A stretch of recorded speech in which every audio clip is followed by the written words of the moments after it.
So hello students, welcome back.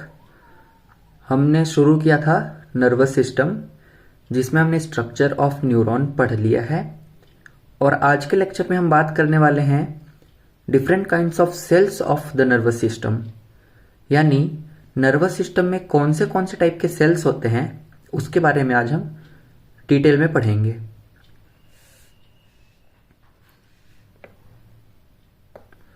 जैसा कि हमने पहले भी पढ़ लिया था कि दो टाइप के सेल होते हैं नर्वस सिस्टम में।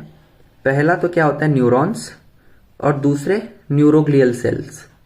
ठीक है, अब स्ट्रक्चर ऑफ न्यूरॉन्स हमने पहले पढ़ लिया है, जिसका लिंक मैं डिस्क्रिप्शन बॉक्स में दे दूंगा, आप वहां से जाकर उसको डिटेल में पढ़ सकते हैं। आज हम पढ़ने वाले हैं non excitable cells of the nervous system. That means ऐसे सेल्स जो इंपल्स जनरेट नहीं करते, इंपल्स कंडक्ट नहीं करते और इंपल्स को ट्रांसफर भी नहीं करते, लेकिन ये जो सेल्स हैं ये हमारे नर्वस सिस्टम के लिए बहुत ज्यादा इंपॉर्टेंट है। उन सारे सेल्स के बारे में आज हम एक एक करके पढ़ेंगे। बेसिकली क्या होता है कि जो हमारा नर्वस सिस्टम है उसमें बेसिकली दो टाइप के सेल्स होते हैं। पहले एक्साइटेबल सेल्स और दूसरे non excitable cells. Excitable cells में ऑब्वियसली न्यूरॉन्स और नॉन एक्साइटेबल सेल्स में न्यूरोग्लियल सेल्स। ठीक है, सोचने की बात यह है कि मोर देन 50% सेल्स जो होते हैं टोटल नर्वस सिस्टम के, वो क्या होते हैं, न्यूरोग्लियल सेल्स, जबकि वो इंपल्स जनरेट करने में या ट्रांसफर करने में हेल्प नहीं करते। ठीक है, इनका फंक्शन क्या होता है बेसिक, कहीं पर नर्वस सिस्टम को रिपेयर की जरूरत है, प्रोटेक्शन की जरूरत है या न्यूट्रिशन की जरूरत है, तो कौन से सेल्स फंक्शन करते हैं, यही न्यूरोग्लियल सेल्स।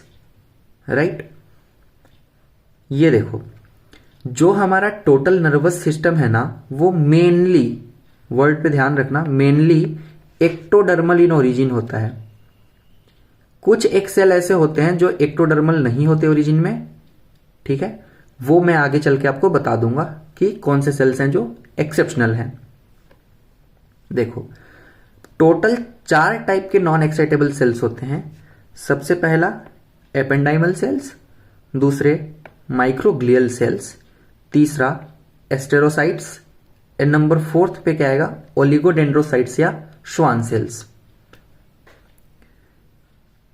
पहला आएगा एपेंडाइमल सेल्स, दूसरा आता है माइक्रोग्लियल सेल्स, तीसरा है एस्ट्रोसाइट्स और चौथा श्वान सेल या ओलिगोडेंड्रोसाइट। ठीक है, इन दोनों को एक ही कैटेगरी में रखा है क्योंकि उन दोनों का फंक्शन एक जैसा है, सेम ही फंक्शन है। ठीक, अब एक एक करके हम इन सेल्स को पढ़ेंगे। पहला कौन सा है, ependymal sales. Basically ependymal sales जो होते हैं ना, वो कोल्यूमनार स्ट्रक्चर्स के एपिथेलियल सेल्स होते हैं। ठीक है, कैसे, कोल्यूमनार एपिथेलियल सेल्स होते हैं। इनका जो एक बॉर्डर होता है वो तो ब्रश बॉर्डर होता है, और दूसरा जो बॉर्डर होता है वो क्या होता है, सीलिएटेड होता है। अब सोचने की बात यह है कि जहां पर भी हमने एपिथेलियल सेल्स पढ़ा है, वहां पर हमने देखा है कि या तो उस सेल में सीलिया प्रेजेंट होगा या तो वो ब्रश बॉर्डर्ड होगा, लेकिन ये ही एकमात्र ऐसा सेल है, एपेंडाइमल सेल, जिसमें ब्रश बॉर्डर भी होता है और सीलिया भी प्रेजेंट होता है। देखो, इसका स्ट्रक्चर यहां पर बनाया हुआ है, बट मैं एक और स्ट्रक्चर बना के देता हूं। ये तो हो गया ब्रश बॉर्डर, ये हो गया इसके लॉन्ग कोल्यूमिनर स्ट्रक्चर,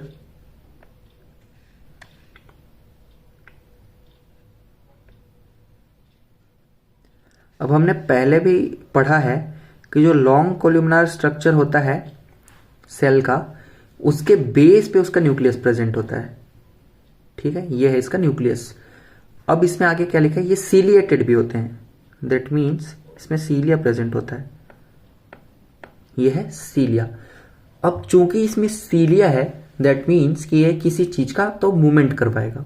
ठीक है, तो ये मूवमेंट किस चीज का करवाता है बच्चों, CSF, सेरिब्रोस्पाइनल फ्लूइड। ठीक है, ये जो ब्रश बॉर्डर है, ये क्या है, ब्रश बॉर्डर, और ये क्या है, सीलिया। ये किसकी मूवमेंट करवाता है, CSF की मूवमेंट करवाता है। और ये क्या है, इसका न्यूक्लियस है, राइट।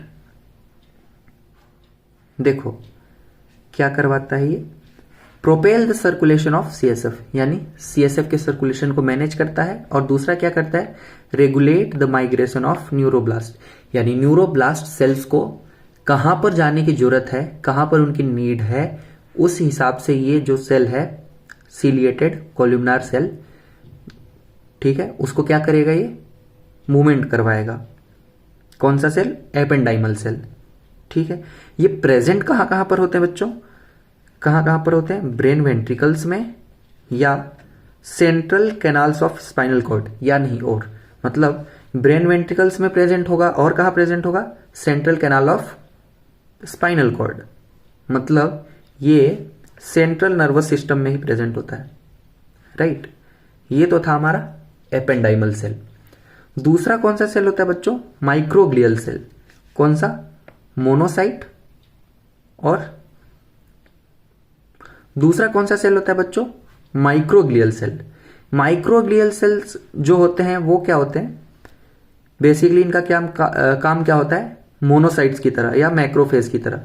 इनका क्या काम होता है ना, ये फैगोसाइटोसिस करते हैं। क्या करते हैं, फैगोसाइटोसिस। फैगोसाइटोसिस क्या होता है, कोई भी अगर फॉरेन बॉडीज है तो उसको क्या करते हैं, ये इनगल्फ करते हैं और उसको डाइजेस्ट करते हैं, जिससे क्या होता है, इन्फेक्शन नहीं हो पाता, ठीक है। ये ही एक ऐसे सेल हैं पूरे नर्वस सिस्टम में जो मीजोडर्मल इन ओरिजिन है, ठीक है। तो बेसिकली हम क्या पढ़ते हैं कि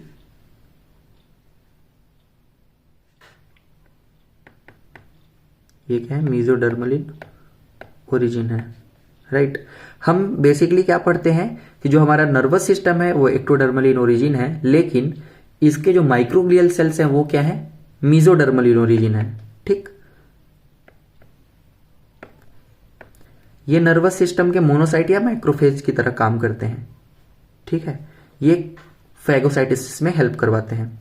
देखो ये है माइक्रोग्लियल सेल्स के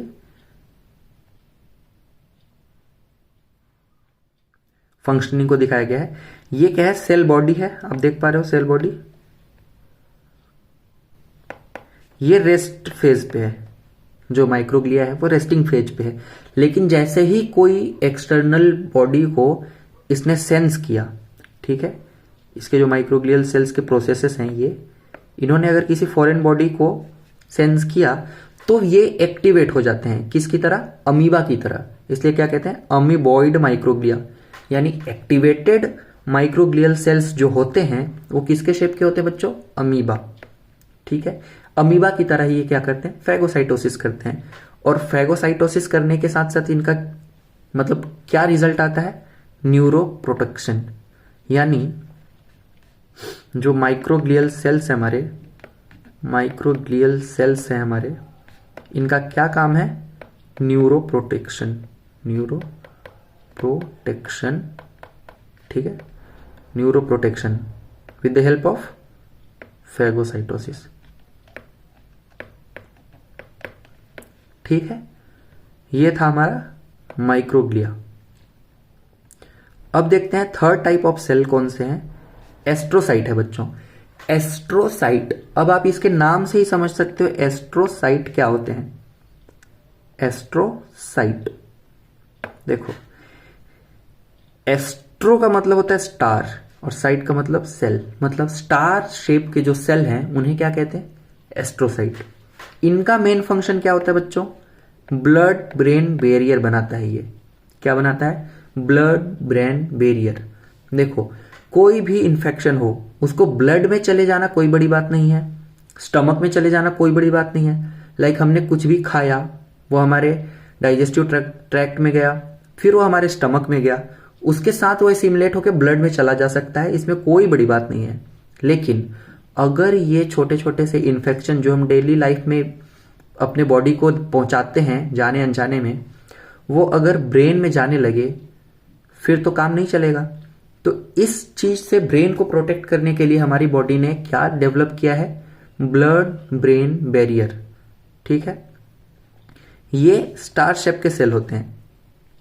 इनका क्या काम होता है, कहीं पर रिपेयर या हीलिंग की जरूरत हो तो, या सेलेक्टिव परमिएबल मेम्ब्रेन बनाते हैं ये। कहां पर, ब्लड ब्रेन बैरियर में। सेलेक्टिव परमिएबल मेम्ब्रेन बना के क्या करेंगे, जिस चीज की जरूरत ब्रेन को है उस चीज को ब्रेन तक जाने देंगे, जिस चीज की जरूरत नहीं है उसको बाहर ही रोक देंगे। ठीक है, देखते हैं, ये है, देखो ये है ब्लड ब्रेन बैरियर, ये एस्ट्रोसाइट्स है, ये क्या बना रहे हैं, blood brain barrier, triple B. Like ये कोई मान लो ब्लड स्ट्रीम है, यहां से क्या जा रहा है, ये ब्लड वेसल में क्या जा रहा है, ब्लड स्ट्रीम। इसमें अगर कोई इंफेक्शन है तो ये एस्ट्रोसाइट्स जो है ना, वो क्या करेंगे, इस इंफेक्शन को इनगल्फ कर देंगे या इस ब्रेन के सेल तक नहीं जाने देंगे। ठीक है बच्चों, ये जो न्यूरॉन है, मान लो ये अगर ब्रेन में है तो ये वाला ब्लड के थ्रू जो इन्फेक्शन जा रहा है वहां पर बीच में ही डिसकंटिन्यू कर देंगे। ये किसका काम होता है, एस्ट्रोसाइट्स का। ठीक है, ये बात हमें ध्यान रखनी है। अब चौथे टाइप की सेल जो है वो कौन सी है, श्वान सेल या ओलिगोडेंड्रोसाइट। इनका बेसिक फंक्शन होता है माइलिनेटेड करना, किसी भी न्यूरॉन को माइलिनेटेड करना, माइलिन शीथ बनाना। ठीक है, श्वान सेल जो होती है वो पेरिफेरल नर्वस सिस्टम को माइलिनेटेड करती हैं, और जो ओलिगोडेंड्रोसाइट होता है वो किसको, सेंट्रल नर्वस सिस्टम में माइलिन शीथ बनाती हैं। ठीक है, इनके बारे में हमने थोड़ा बहुत पहले पार्ट में भी पढ़ा था। ये देखो, ये है ओलिगोडेंड्रोसाइट, ये कोई एक न्यूरॉन है, ये कोई एक न्यूरॉन है। ठीक, ये डेंड्राइट है, ये सेल बॉडी है, ये न्यूक्लियस है। ठीक है, ये एक्सॉन है, ये एक्सॉन टर्मिनल है, और उसके ऊपर ये क्या बना हुआ है, ये माइलिन शीथ बनाई हुई है। किसने, ये माइलिन शीथ किसने बनाई हुई है, तो ये ओलिगोडेंड्रोसाइट्स ने बनाई हुई है। ठीक है, ये वाली जो माइलिन शीथ है, माइलिन शीथ बेसिकली क्या होता है कि इंसुलेटेड लेयर होता है नर्व सेल्स के ऊपर। ये क्या है, ओलिगोडेंड्रोसाइट बनाता है, या कौन बनाता है, श्वान सेल्स बनाते हैं। ठीक है बच्चों, तो ये था cells of nervous system. I hope कि ये वीडियो आपको समझ आया होगा। अगर आपको हमारा चैनल अच्छा लग रहा है तो प्लीज हमारे चैनल को सब्सक्राइब कीजिए और शेयर भी कीजिए। Thank you.